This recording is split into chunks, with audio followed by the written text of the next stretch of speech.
So to understand the power of what happened at the UN, you have to understand who is speaking and what they represent. Charlie Gladstone is the 19th great-grandson of 19th century British Prime Minister William Gladstone. He said he discovered about 7 years ago that William Gladstone's father, Sir John Gladstone, was one of the largest slave owners in the British West Indies.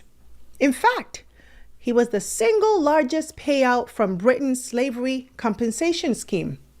It is with deep shame and regret that we acknowledge our ancestors' involvement in this crime, and with heartfelt sincerity that we apologise to the descendants of the enslaved in Guyana.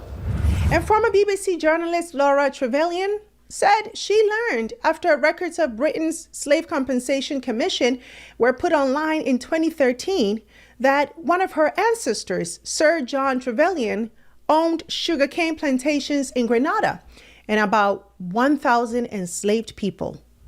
Yeah, so what happened is in 2013 in Britain, University College London published a database which showed the compensation which was paid to all of the people who owned slaves when slavery was abolished in Britain in 1833, which might seem like a head scratcher. Why did the owners of the enslaved get compensation and not the enslaved? But the answer is that was the only way that Britain could get abolition through Parliament, where there were many lawmakers who were themselves plantation owners in the West Indies. So this database of the 46,000 individuals who were paid compensation in 1834, the year after abolition, was published online in 2013, and immediately the database crashed. People logged into it. It couldn't stand the volume, as you can imagine. And then in about 2016, somebody in my family who had idly typed Trevelyan into this database emailed me, because I was supposed to be the family historian. I had written a book in 2006 about family history, which, by the way, had nothing of this in it because I didn't know.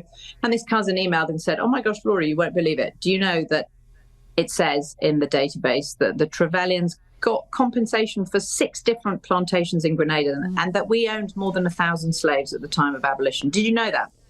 And I said, "No, I had no idea." And this cousin said, I'm shocked, I'm appalled. This has changed my whole vision of our family. It's terrible. Yeah. What do you think?